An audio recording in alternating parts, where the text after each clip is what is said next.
There's so many threats that this filthy pig Donald Trump made regarding what he's going to do on day 1 or day 20 or day 1,000, whatever, what he's going to do to his enemies. And one of his biggest enemies is the United States of America and the people that live within. That would include me and include you. Another one of his enemies is human life. Now, of course, this aging, filthy pig would never admit that, but it's the truth.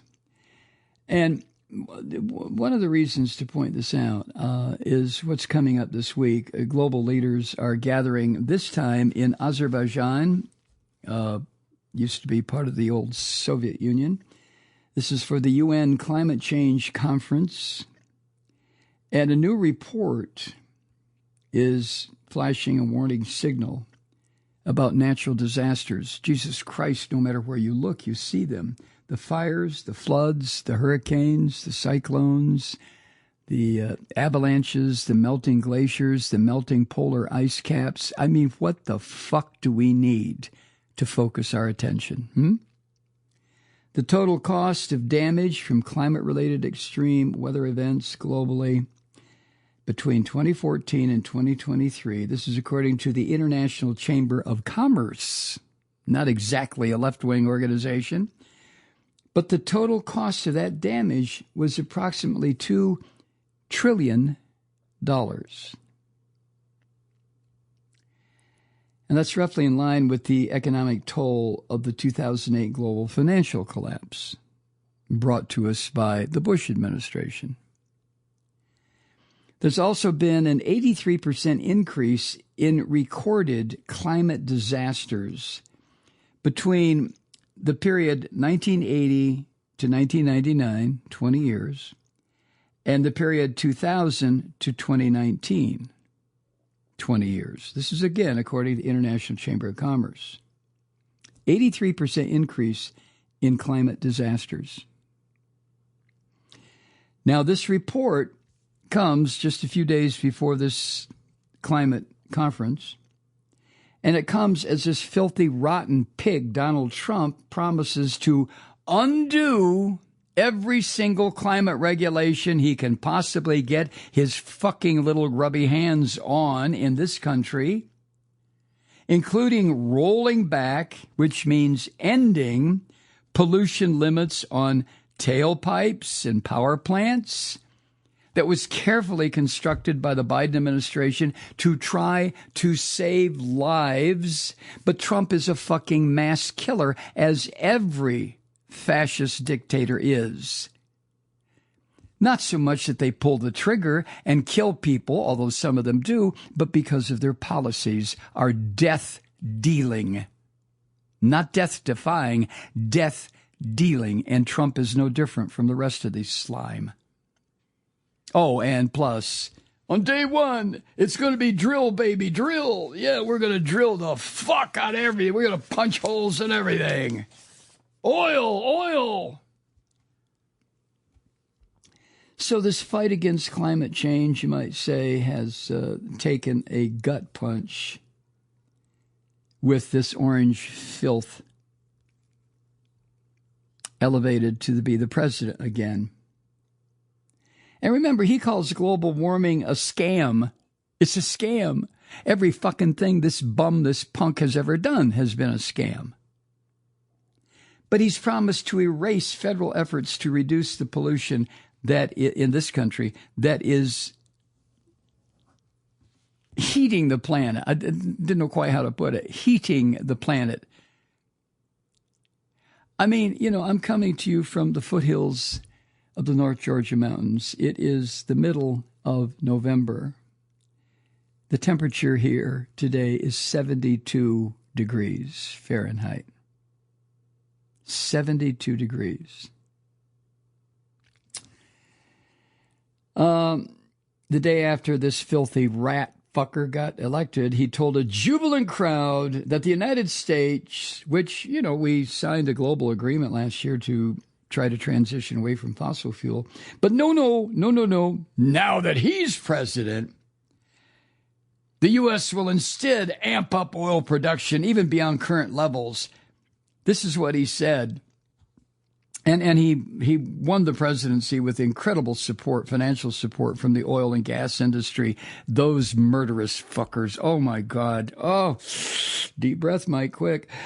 Ooh. This is what he said, quote, "We have more liquid gold than any country in the world, more than Saudi Arabia. We have more than Russia." End quote.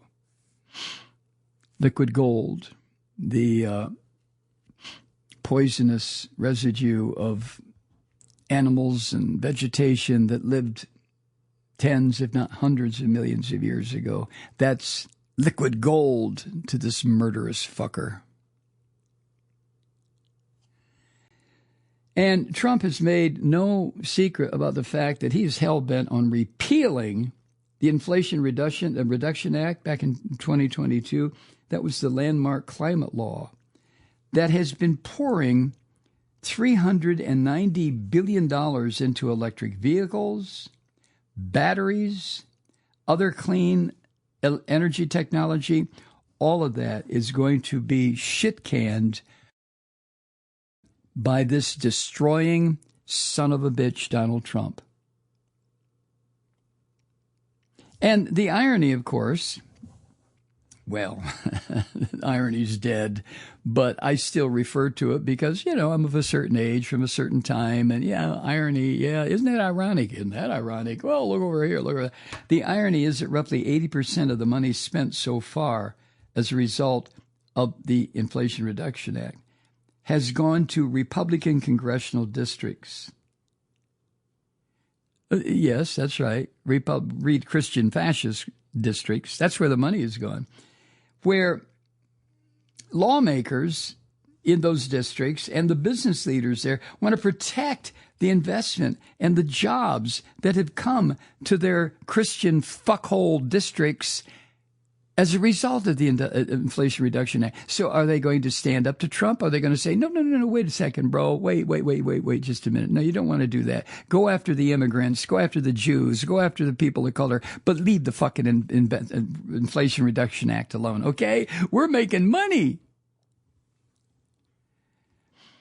Voters in some states even approved policies to fight climate change, according to the New York Times, which obviously sets up some momentary tension between the states that want to increase climate action and the filthy pig Donald Christ God Jesus Trump administration that wants to either slow it down or end it. End climate action. End policies designed to try to help this little blue marble heal. In Washington State, for example, again, according to the Times, voters upheld a new law in that state that would force polluters to cap their fossil fuel emissions. Not end them, just cap them. Put a limit on how much poison they're going to pump into the atmosphere. In California, voters there backed a ballot initiative to create a $10 billion so-called climate bond for climate and environmental projects. And President Biden's former climate advisor, who now helps lead America Is All, which is a coalition of elected leaders and community groups and businesses promoting climate policies,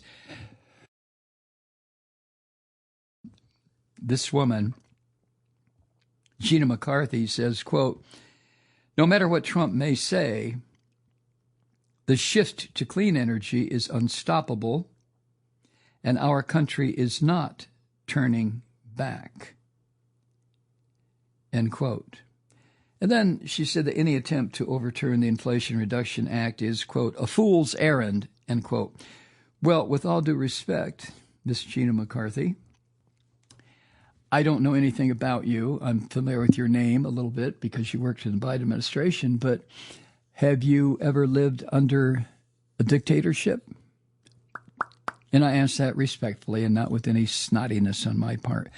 I don't think you have. You have an Irish name. I don't know if maybe you lived in Ireland at a time when the church was the dictator of that country. Which was just recently, within the past 30 years, 20 years. So I don't know. I don't know where you have spent your time as an adult, but I would venture a solid guess that you are well versed in political science, in political history. And given that, I think you would know that what you call a fool's errand is just what a dictator does before breakfast. A dictator doesn't have a fool's errand because he is the fool. So every errand that he goes on is something that he accomplishes. A real dictator. It's something that he will accomplish. So, with all due respect, Miss Gina McCarthy, I would disagree that the move to green energy or to common sense energy policies in this country is unstoppable. This country has never had to deal with a fucking psycho like Donald Trump. Hi, Truth Seekers. Mike Malloy here. You know, the Progressive Voices Network brings you commercial-free commentary from today's leading progressive radio hosts and pundits, like me, Mike Malloy, 24 hours a day. I'm not your typical old guy from the 80s or the 90s talk radio host, and Progressive Voices is not your typical talk radio network. It's a listener-supported nonprofit with no corporate control whatsoever over our broadcast. So hosts like me, Mike Malloy, are free to rant and scream and carry on about whatever we like. We're often controversial, but we're never boring. Weeknights, 9 p.m. in the East, 6 p.m. in the West on the Progressive Voices Network. Always progressive, always on. I'm Mike Malloy. Keep it lit.